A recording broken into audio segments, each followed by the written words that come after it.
Good afternoon. Thank you for tuning in. News Talk 95.3, Michiana's news channel. I'm your host, Casey Hendrickson, also covering for Pat Miller on News Talk 1190 WOA 107.5 FM. I want to thank the Fort Wayne audience for joining us today. Let's see. Was it last week? So last week, I am having a conversation, and we start talking about the accuracy of the COVID-19 testing, both for the virus and the antibodies. So there's a lot of speculation about there being some problems with the testing accuracy and misreporting from some of these labs. And I said, you know what? I need to call my old friend, Dr. Daliah, and have her on the show. And I kid you not, over the weekend, right in my news feed, pops a 7-minute explanation of the testing accuracy from Dr. Daliah. So I went ahead and sent her a message. She agreed to come on. And joining us right now from the nationally syndicated Dr. Daliah show, my friend, former doctor, Dr. Daliah. How you doing, Doc? Hey, Casey, how you doing? Yeah, it's been a while since we have been in the same studio with one another, and both of our careers have kind of taken off since then. But yeah, it has been a wild ride with this pandemic. I don't know how up to date you are on what's been developing today, but I look at the news earlier, Doctor, and I find out that the spike in Florida is at least 30% less than what it was. We've got labs who are reporting 90% positives when really it was only 9% positive. And there's huge issues with testing accuracy, it seems, anyway, across the country. And you were offering this explanation over the weekend, and I just wanted to get your perspective on it. Absolutely, yeah. So, I see patients through telemedicine lately, and you'll have some who have tested negative one week, and then they've tested positive the next week, and then negative, and then they'll take their antibody test to see if they've had past exposure, and then that comes back negative, and I keep getting asked, which test, which brand should I use, why are they inaccurate, and there's a whole slew of reasons for these. And one of the first reasons why we have some issues is because the test, when you do the test for exposure, is kind of uncomfortable. You need to get that swab at least 3 inches back there, feeling like it goes all the way to the back of your throat, through your nose, and a lot of people start to fight it, they start to flinch. So sometimes when they get tested, it's very superficial. They just get a little superficial swab. Well, if that test isn't that sensitive, you're going to get a false negative. Plus, a lot of people, they'll do their test too early. Somebody, that they work with got exposed. They need to show a negative test to come back to work, so they go and get tested that day. And sometimes you need to have the virus in your system anywhere between 72 hours to like 8-9 days, depending on the test. So we don't have a lot of uniformity. And then with the false positives, you wonder if that's a reagent issue, if it's just a poorly made test, because if an antigen and exposure test is positive, that means you have it. We see a lot of false negatives. We don't see a lot of false positives. But now we're starting to hear false positives. And so it's unfortunate because we're basing a lot of our economic decisions on these tests and positivity cases. And if we don't even have the test correct, then, we're just kind of chasing our own tail. Well, Texas, they had these 2 press conferences over the past couple of weeks where the CEOs and some of the doctors are saying, the national media is kind of scaring everybody. Look, we're testing like 35,000 people a day. People are coming in for their elective medical procedures that they've been putting off. But they also said a lot of folks, before they can go back to work, have to get the test. Their employer is mandating it. And now you're telling us that potentially, even if they test negative, they could be positive because the virus hasn't been in their system long enough. Exactly. Yeah. And so, a lot of these employers, there's a lot of liability, and they don't know when they're going to start being sued, by customers or employees for having COVID positive workers. So now employers are telling everybody, come back with a negative test. But false negatives are kind of high with a lot of these tests. So then you say, well, what about the antibody test? The antibody test will show exposure. But not everybody is producing the amount of antibodies to make this test positive.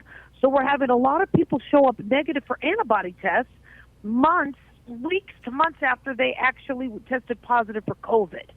So I don't think we're still there yet where we can say that we have that, 99+% sensitivity and specificity. These tests, when they're designed, aren't released unless they demonstrate that. But unfortunately, in the normal population, it's not showing that. Now, does this seem to be an international issue, or is this a U.S.-only issue? It's a good question. It's difficult to say. Unfortunately, the U.S. seems to have the most number of cases, and so we seem to be, I believe, producing these test kits a lot faster and a lot more rushed than others. And so I wonder if maybe some of these other countries that have less cases and less, drama are having the same type of issues. But we did hear, even in Korea, we heard in China that they had issues with their accuracy as well. Now, 3M and MIT, I just noticed this today.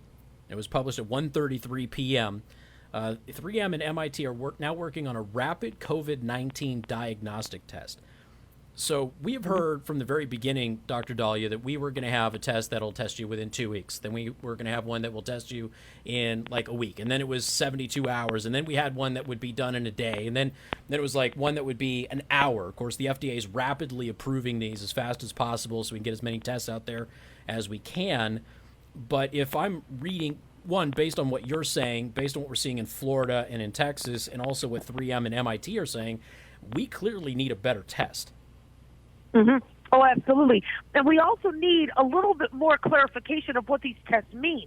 People are saying to get the antibody test to see if you've been exposed and if you have immunity. Well, we're finding out that we might not have immunity from this. Look at what happened with George Floyd. May he rest in peace. He was positive April 3rd for the antigen test, and he was also positive during his autopsy at the end of May.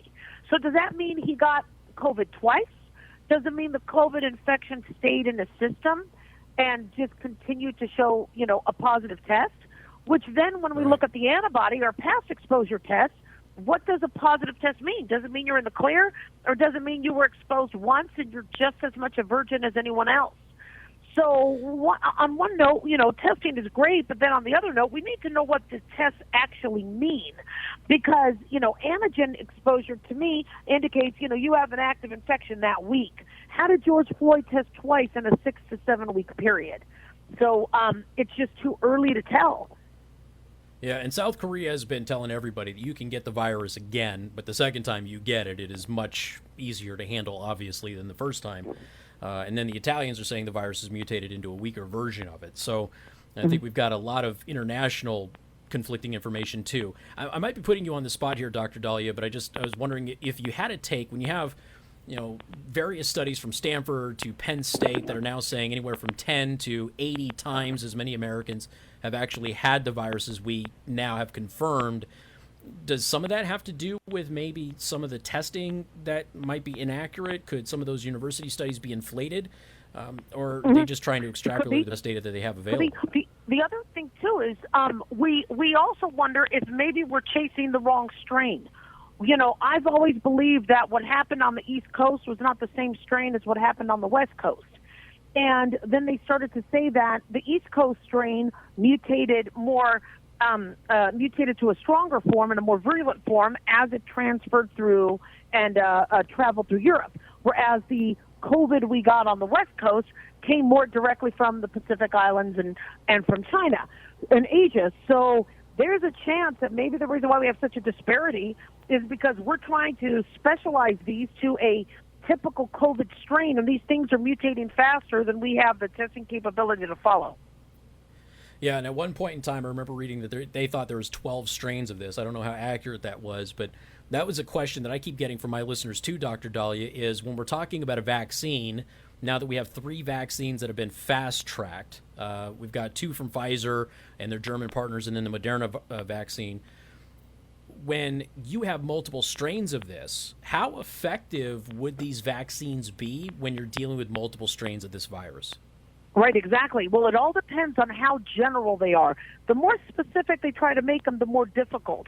But if the coronavirus mutates where it still has the outer body, but it's different on the inside. The vaccine's going to still be pretty effective.